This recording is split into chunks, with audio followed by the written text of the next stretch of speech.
열왕기하 17장 본문은 북이스라엘의 역사 중에서 가장 중요한 지점이라고 할 수 있습니다. 어떤 일이 일어나고 있습니까? 북이스라엘이 아수르 제국의 침략을 받아서 멸망하게 됩니다. 한 나라가 사라지는 것이지요. 북이스라엘의 초대 왕은 여로보암이었고 마지막 왕은 호세아였습니다.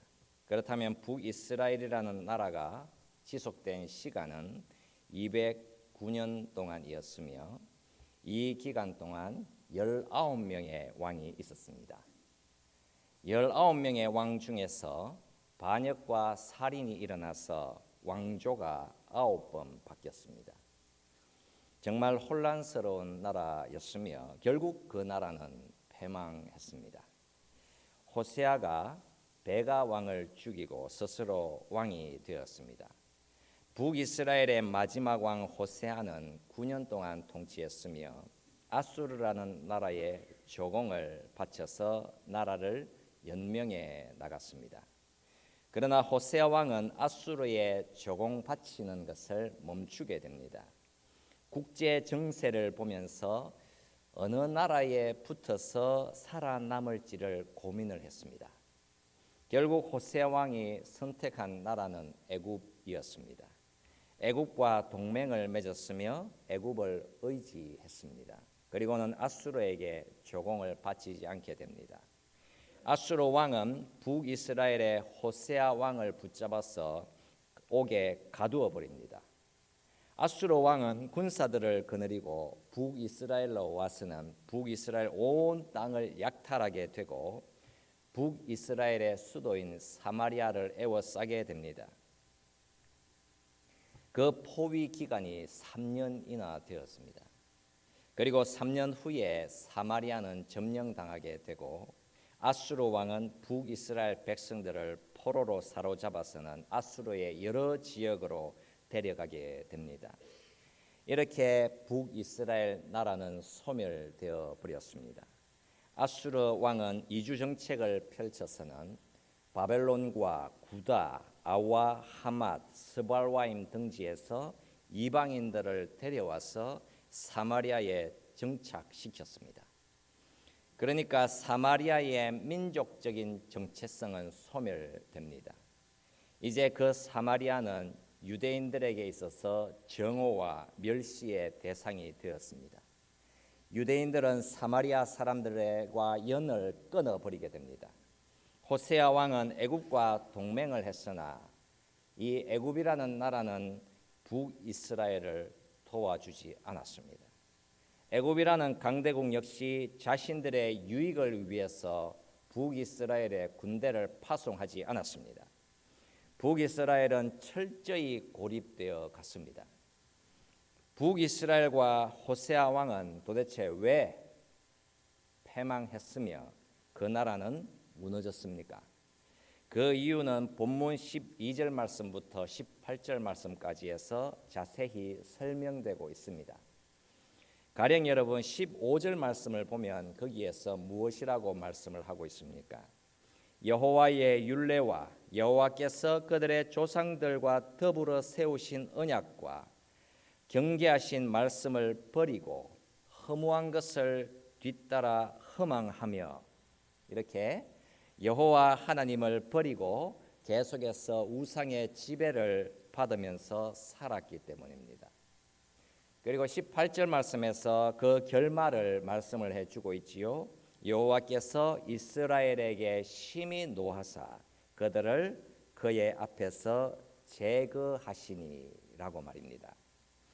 북이스라엘의 멸망이라고 하는 사건이 우리 앞에 놓여져 있고 이 사건이 우리를 어디로 안내하고 있는지 우리는 고민해야 합니다.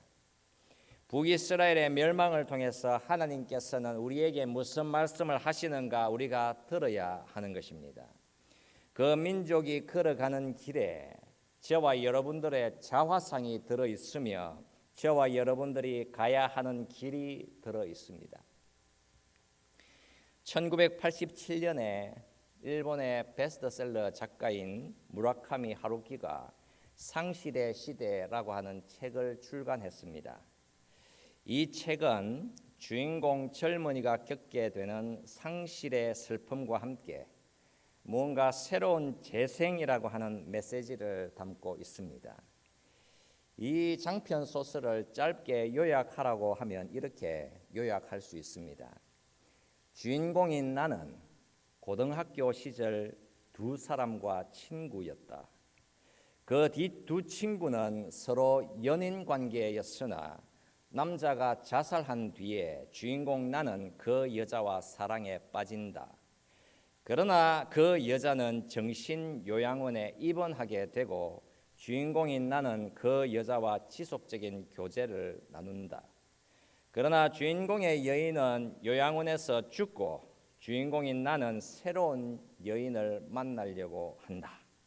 여러분 어떻습니까? 이해가 되시는가요? 이런 이야기가 들어 있는데요. 이 소설에서 주인공은 두 명의 여자를 사랑하게 되는데 주인공이 두 여인을 사랑한 기간이 중복되어 있습니다.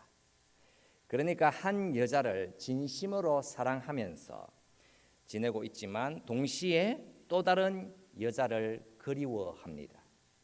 시간이 흘러서 처음 사랑했던 여자가 요양원에서 자살을 하여 죽자 주인공의 방황은 깊어지게 되고 그러나 다시 용기를 내어서 미도리라고 하는 두 번째 여인에게 다가서면서 이 소설은 끝을 맺습니다. 이 소설의 마지막은 주인공이 그 여자친구 미도리에게 전화를 하고 미도리는 주인공에게 묻습니다. 지금 어디 있는 거야? 라고 묻습니다. 그 여자의 질문에 주인공은 갑자기 철학적인 질문을 던지게 됩니다. 나는 지금 어디에 있는 것인가? 나는 지금 어디에 있는 것인가? 그러나 그곳이 어디인지 나는 알 수가 없었다. 짐작조차 할 수 없었다. 도대체 여기가 어디란 말인가? 내 눈에 비치는 것은 어디로인지 알 수 없는 곳을 향해 걸음을 재촉하는 무수한 사람들의 모습뿐이었다라고 소설은 끝을 맺습니다. 여러분 이 소설의 대미는 내가 지금 어디에 있는가 질문하는 장면입니다. 여러분도 질문을 하겠지요. 나는 지금 어디에 있는 것인가? 분명히 우리는 이런 길 저런 길을 열심히 달려왔으며 상실의 슬픔도 마주했으며 무언가 희망을 꿈꾸기도 했으며 그러나 자주 멈추어 서게 되더라는 것입니다. 멈추어 서서 묻는 것이겠지요. 나는 지금 어디에 있는 것인가? 인생에서 상실의 슬픔을 만나나 하지만 새로운 희망을 간직하고 싶어 하는 것입니다. 그러다 멈추어 서서 자신의 존재에 대해서 질문이 나오게 되는 것이지요. 나는 지금 어디에 있는 것인가? 그렇다면 여러분 북이스라엘이라는 나라를 들고 질문을 해볼까요? 북이스라엘 내부에는 위기감이라고 하는 것이 하늘을 찔렀습니다. 북이스라엘이 몇 년 내에 멸망합니다. 한 나라가 풍전등화에 놓여져 있습니다. 몇 년 뒤면 그 나라는 소멸됩니다. 북이스라엘의 베가 왕이 사마리아에서 20년을 통치하나 호세아가 그를 죽이고 왕이 됩니다. 호세아 왕은 9년을 통치를 하지요. 이 기간이 북이스라엘의 마지막이었습니다. 호세아가 왕이 되기 전에 북이스라엘 내부에서 북이스라엘이라는 이 나라를 향한 반성의 소리가 있었습니다. 너희는 너희의 하나님 여호와께 범죄함이 없느냐라고 내부에서 선지자의 목소리가 높아졌습니다. 선지자뿐만 아니라 이제는 북이스라엘의 지도자들 중 몇 사람이 외쳤습니다.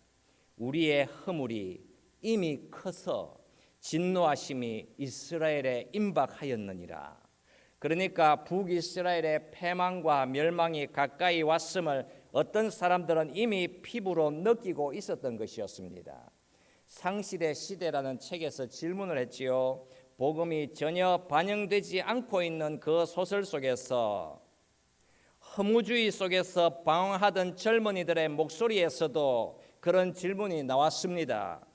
나는 지금 어디에 있는 것인가?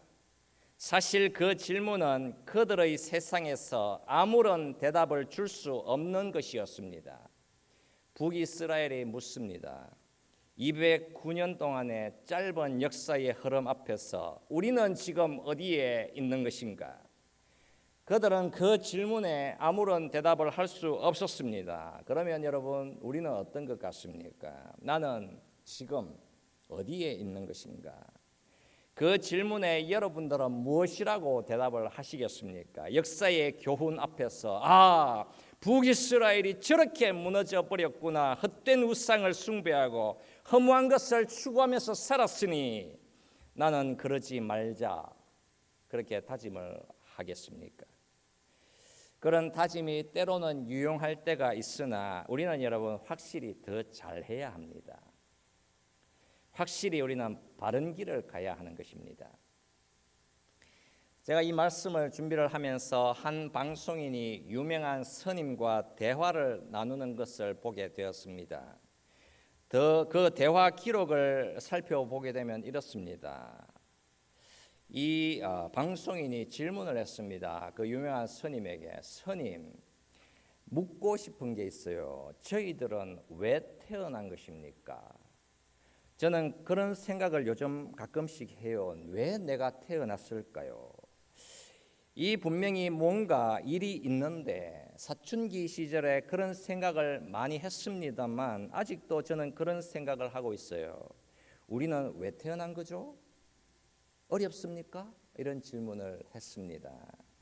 이에 그 유명한 스님이 이렇게 대답을 했습니다. 그거는 어렵다기보다는 순서가 뒤바뀌어 있어요. 이유가 있어서 태어난 게 아니라 태어났기 때문에 이유가 생긴 거예요. 그러니까 왜 자꾸 태어났나 하는데 태어나는 데는 이유가 없어요. 그걸 자꾸 추구하면 이유가 없으니까 그 사고가 자꾸 그런 식으로 가면 이제 자살 쪽으로 가게 되거든요. 그래서 이미 삶은 주어져 있는 거거든요. 이유가 있기 이전에 주어져 있거든요. 주어진 이 삶이 살아가는 모습을 보면 즐겁게 사는 사람도 있고 괴롭게 사는 사람도 있잖아요. 이 둘 중에 자기가 선택하는 거예요.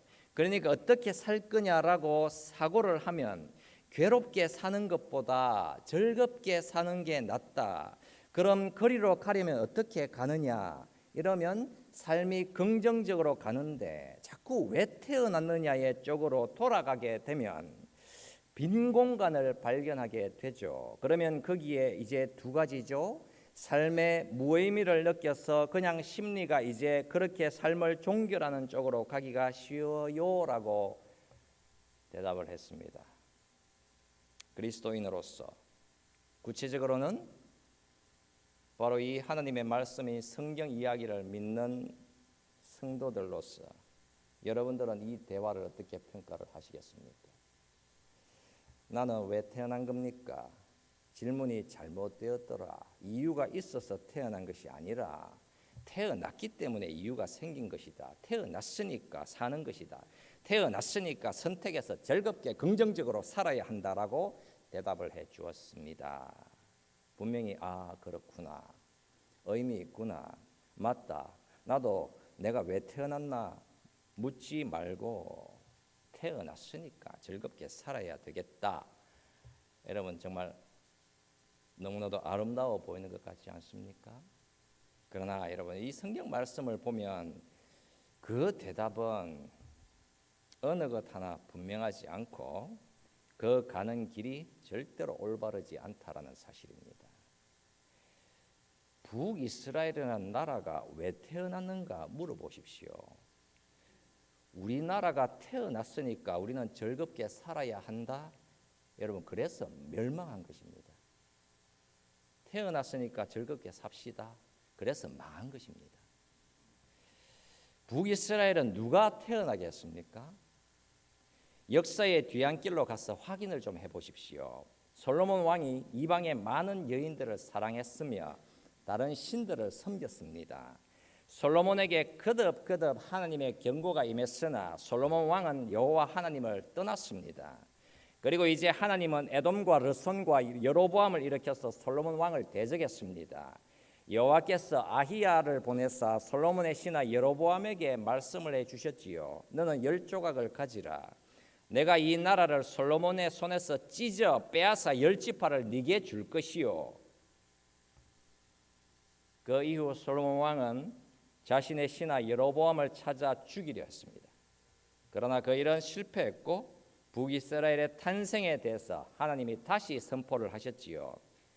이 일은 여호와께로 말미암아 난 것이다.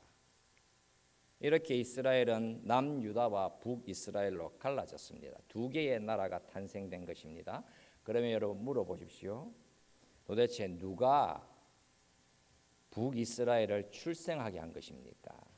여러분 사실대로 말하자면 여호와 하나님이 출생하게 하신 것입니다. 여호와 하나님이 북이스라엘을 태어나게 했습니다. 그렇다면 여러분 왜 태어나게 했습니까? 어떤 이유로, 무엇 때문에, 뭘 하려고 북이스라엘을 출생하게 하신 것이겠습니까? 목적이 있을 거 아니겠습니까? 바로 이 상황에 태어났으니까 살아라, 태어났으니까 즐겁게 살아라. 여러분 이런 선택은 절대로 성경적이지 않은 선택인 것입니다. 우리가 즐겁게 인생을 살아야 하겠지요. 그러면 그 즐거운 삶이란 도대체 어떤 삶이겠습니까? 그냥 즐거운 삶이 아니라 반드시 가야 하는 즐거움을 살아야 하는 것입니다. 북이스라엘의 멸망은 북이스라엘의 악한 선택으로 인한 결과물이었습니다. 분명한 사실입니다. 그들은 어떤 선택을 했습니까? 더불어 세우신 언약과 경계하신 말씀을 버리고 허무한 것을 뒤따라 허망한 인생을 살았기 때문이었습니다. 북이스라엘의 잘못된 선택은 그들의 멸망으로 끝나게 되었습니다. 그러나 사실은 궁극적인 사실은 어떤가 확인을 해보니까 여러분 이 멸망은 하나님의 정하심이었습니다. 이 사실이 여러분 정말 충격인 것입니다.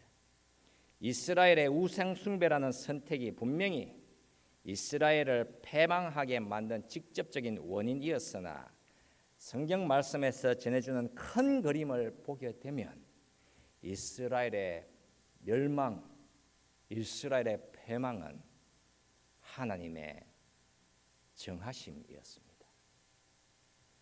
아수르 왕이 사마리아를 장악하고 북이스라엘을 멸망시켜 버렸을 때에 그 멸망의 원인을 본문 7절 말씀부터 18절 말씀까지 해서 계속해서 말씀해 주고 있습니다.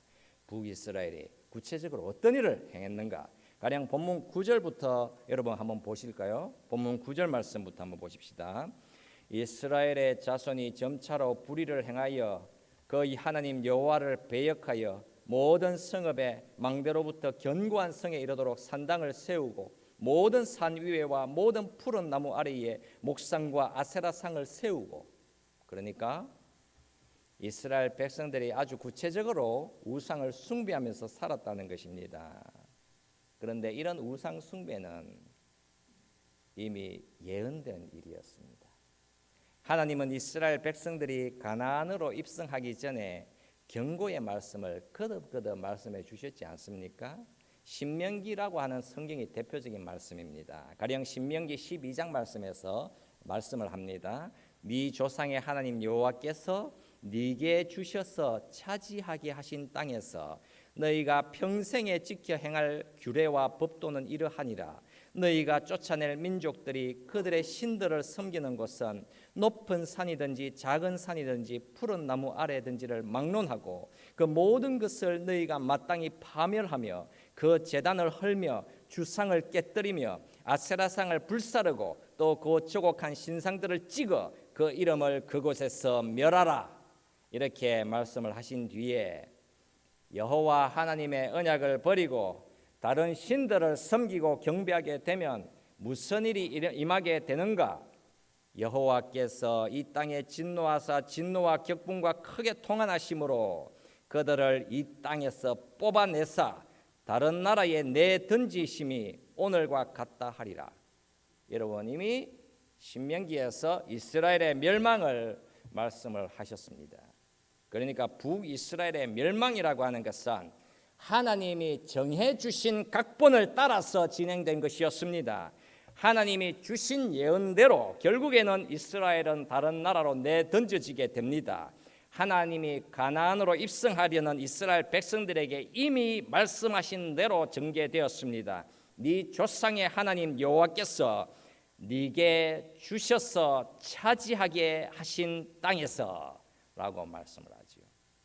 네게 주셔서 차지하게 하신 땅이라고 했습니다. 여러분, 지금 이 상태는, 이 말씀을 하실 때의 상태는 아직 이스라엘 백성들은 가나안 땅에 들어간 적도 없었는데 그 이스라엘 백성들에게 이미 차지하게 하신 땅, 그러니까 완료되어서 이미 주신 그 땅이라고 말씀을 하셨지요.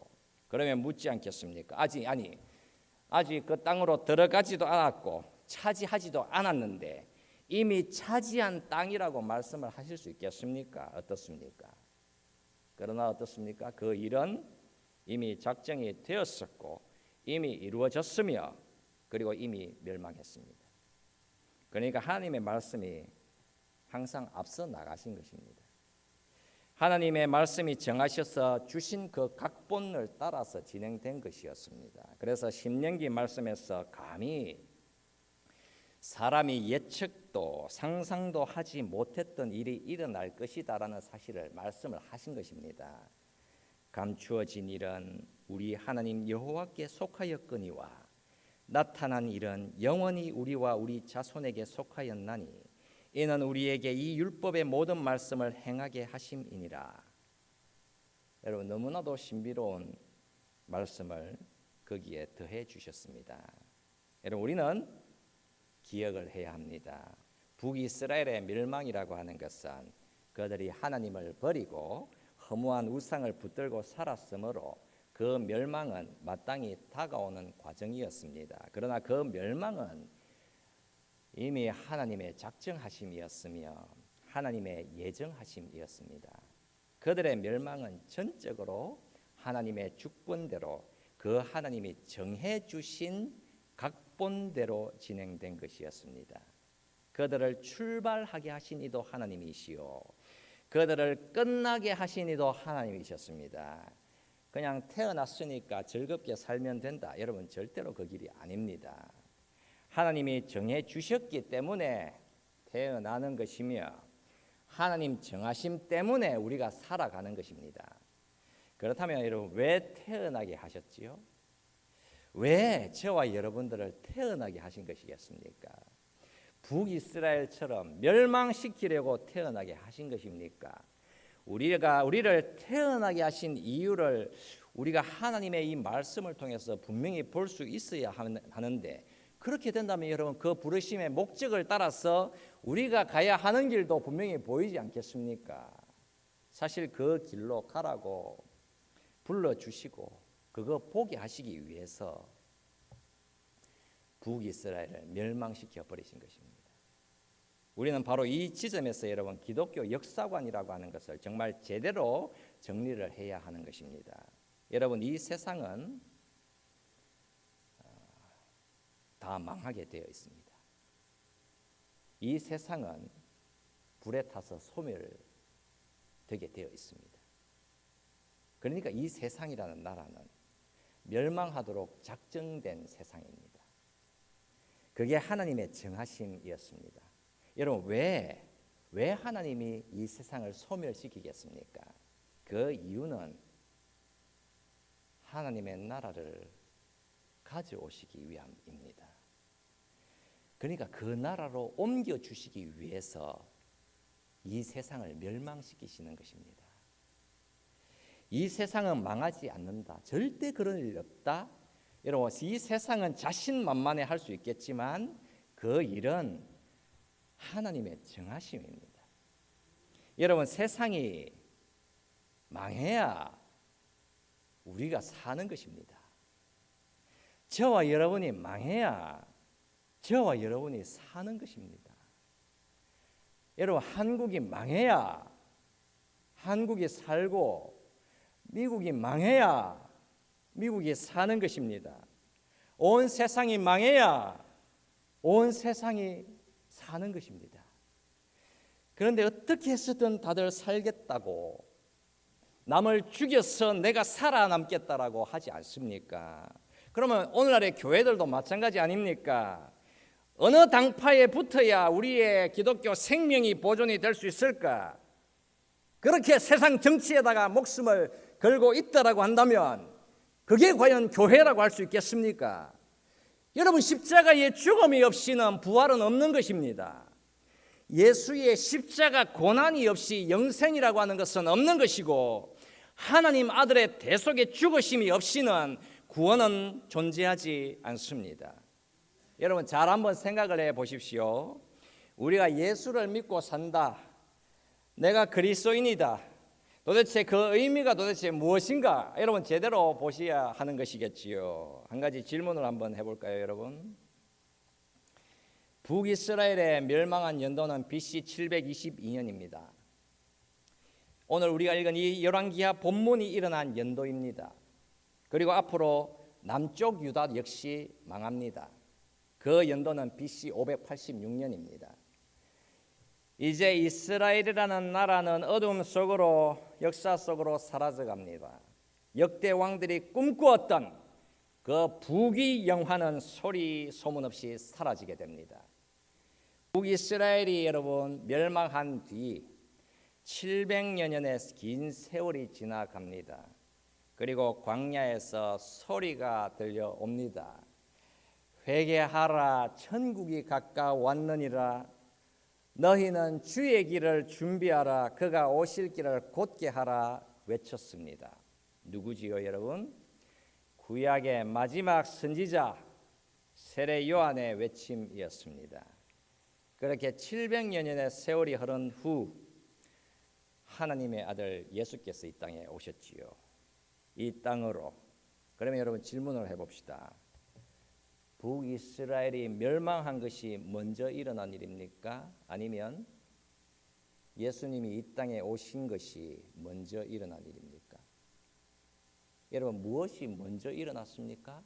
질문이 너무 어렵습니까, 여러분? 자, 여러분, 이런 질문 자체에 대해서 의문을 제기하는 것이 사람입니다.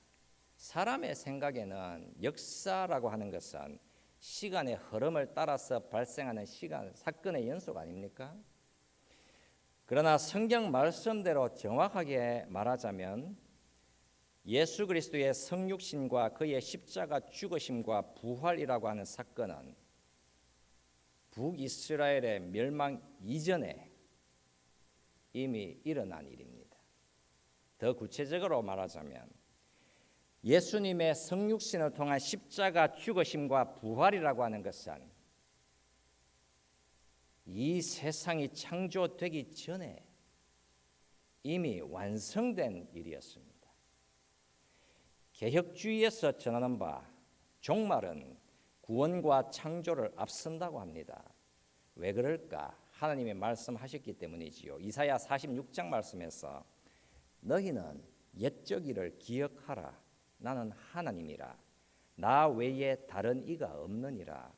나는 하나님이라. 나 같은 이가 없느니라. 내가 시초부터 종말을 알리며 아직 이루지 아니한 일을 옛적부터 보이고 이러기를 나의 뜻이 설 것이니 내가 나의 모든 기뻐하는 것을 이루리라 하였노라. 여러분, 어떻습니까? 영원하시고 영존하시는 그 하나님이 이미 옛날에 무슨 일이 일어날지를 다 아셨고 다 계획하셨으며 그 일을 인도하신 것입니다. 내가 시초부터 종말을 알렸다고 합니다. 종말이라는 시간은 시초 전에, 그러니까 창세 전에 이미 완성되어 있었습니다. 그러니까 하나님이 저 먼 미래에서 이미 다 작정하신 일이 과거라는 시간 속으로 흘러가게 하신 것입니다. 이미 하나님은 새 하늘과 새 땅을 이미 다 준비하셨으며 이미 예수님의 십자가를 완성해 두셨으며, 그러나 시간과 공간이라는 세계를 창조하시고 그 안에다가 사람을 만드시고 역사라는 시간을 흘러가게 하시되, 하나님이 이미 창세전에 완성하신 그 뜻을 이 땅에서 서게 하시고 하나님이 기뻐하시는 일을 다 이루어 나가시고 있는 것입니다. 하나님이 확정해 주신 미래가 이 창조의 시간 속에 흘러내려가게 하신 것일 뿐입니다. 우리는 지극히 연약하여서는 우리가 애를 쓰고 노력해서 하나님이 기뻐하시는 일이 무엇인가 한번 만들어 보겠다고 합니다. 그러나 여러분, 그런 일은 가능한 것이 아니지요. 하나님이 기뻐하시는 일이 무엇입니까, 여러분? 북이스라엘의 멸망, 남유다의 멸망, 그리고 온 인류가 죄 가운데서 번민하여 도대체 어디가 무엇이 새로운 길인가 노심초사 불안해할 때에 하나님은 자신의 정하신 언약과 구원을 이미 작정하시고 완성하신 대로 이 땅에서 성취해 나가시고 그의 백성들을 인도해 나가시고 있는 것입니다. 여러분, 북이스라엘이 멸망합니다. 여러분, 무엇이 보입니까? 여러분, 무언가가 보여야 하는 것입니다. 그것은 바로 하나님 언약의 신실하심, 하나님 구원의 확정인 것입니다. 사람들의 모든 입을 다 다물게 하시고는 온 세상이 하나님의 심판 아래에 놓여지게 하셨습니다. 그러나 오직 하나님의 완전한 의로우심, 바로 주 예수 그리스도의 십자가를 보게 하시고 믿게 하심으로 남은 자들을 다 구원해 내시는 것입니다. 이미 창조전에 완성해 두신 예수님의 십자가를 역사 속에 펼쳐주심으로 그 십자가 구원이라고 하는 것이, 그 은혜가 얼마나 감사한 것인지 보고 놀라라. 보고 또 놀라라. 하나님의 영광과 그 권능이 찬송을 받으시도록 하나님은 영원한 십자가 언약을 따라서 신실하게 저와 여러분들을 인도해 나가시고 있는 것입니다. 여러분, 찬송을 우리가 불렀지 않습니까? 나 가진 재물 없으나. 여러분, 어떻습니까? 여러분, 그거 없어도 여러분 괜찮으신가요? 나 가진 지식이 없어도 여러분 괜찮으십니까? 다 없어도 괜찮지 않겠습니까? 하나님의 영원하신 언약이 저와 여러분들을 이렇게 강력하게 붙들고 계시는데, 여러분, 우리가 무엇이 아쉽다고 이 세상에서 이 세상의 끝만 바라보면서 살아가겠습니까? 여러분, 북이스라엘의 멸망은 하나님이 정하신 각본대로 되어가는 과정입니다. 도대체 무엇 때문에 파멸시키시는가? 저와 여러분들 때문에 살려내시겠다고, 우상의 힘에서 돌이키시겠다고, 파멸과 몰락과 상실 앞에서 그런 인생들을 인도해 주시겠다고 하시는 것입니다. 북이스라엘이 망합니다, 여러분. 아수르 제국이 그들을 그냥 쑥대밭으로 만들어 버립니다. 그들이 왜 망했는가? 하나님의 언약을 버리고 허무한 우상을 따라서 살았기 때문입니다. 그들은 그들의 죄로 인해서 망하게 된 것입니다. 사람, 여러분, 그 본성, 그 위험한 죄악성, 사람이 사람을 절대로 잘 모르는 것입니다. 그러나 오직 하나님은 그들이 가는 길을 다 아셨으며 하나님의 아름다운 본성대로 우리 인생들에게 자유라고 하는 것을 주셨지만, 그 자유를 하나님을 예배하는 자유로 삼아서 우리에게 주신 그 인생 감사와 즐거움으로 살아가려고 하기보다는 오직 거기에서 하나님을 제껴버리고 오직 나 중심으로 살아가려고 하는 우상의 길을 그렇게 걸어갔지 않습니까? 하나님은 그들을 망하게 하셨습니다. 우상 숭배의 결론은 사형인 것입니다, 여러분. 이것은 이미 정해진 각본이었습니다. 하나님의 영원하신 각본은 이미 완성된 미래를 역사 속에 흘러가게 하셔서 마침내 우리가 예수 그리스도를, 그 십자가를 만나서 오직 그 은혜 안에서만 영원한 안식을 누리게 만드시겠다는 하나님의 열심이었던 것입니다. 하나님의 구원은 여러분 절대로 멈추지 않습니다. 그리고 마침내 저와 여러분들은 은혜의 시대 속에서 그 영광과 평강, 그 복음을 눈으로 친히 목격하고 있는 사람들 아닙니까? 우리에게 주신 하루하루의 삶들, 이제 그것은 어떤 삶들이지요, 여러분? 하나님이 나 같은 죄인에게 주신 그 구원이 얼마나 놀랍고 감사한 것인지 우리가 살아가는 삶들 속에서 경이로움과 여러분 찬송의 연속인 것입니다. 그래서 우리가 이 말씀을 기억하면서 잠시 생각하면서 우리 하나님께 같이 동성으로 기도하도록 합시다. 여러분, 우리의 부족함과 때로는 그 어떤 좌절과 절망이라고 하는 것을 절대로 슬퍼하지 마십시오. 우리의 무능함과 불가능함이라는 것을 한탄할 필요가 없습니다. 우리는 두 손 들고 하나님을 의지하여서 그리스도의 십자가를 붙드는 그런 자들 아닙니까? 그런 사람들을 위해서 하나님이 얼마나 간절히 이 땅에서 역사하고 있는 것입니까? 오히려 우리의 무너짐과 절망 속에서도 우리가 안도를 누리고 소망을 가질 수 있는 이유는 하나님이 우리에게 주신 영원한 언약 때문인 것입니다. 우리가 예수님을 통해서 세워주신 십자가 언약을 기억하고 그 은혜를 기뻐하면서 우리가 살아가는 이 시간 속에서 그 은혜를 바라보며 또다시 놀라고 감사하면서 살아갈 수 있게 해달라고 우리 함께 동성으로 같이 기도드리도록 하겠습니다. 살아계신 우리 하나님 아버지 감사를 드립니다. 하나님 존귀하신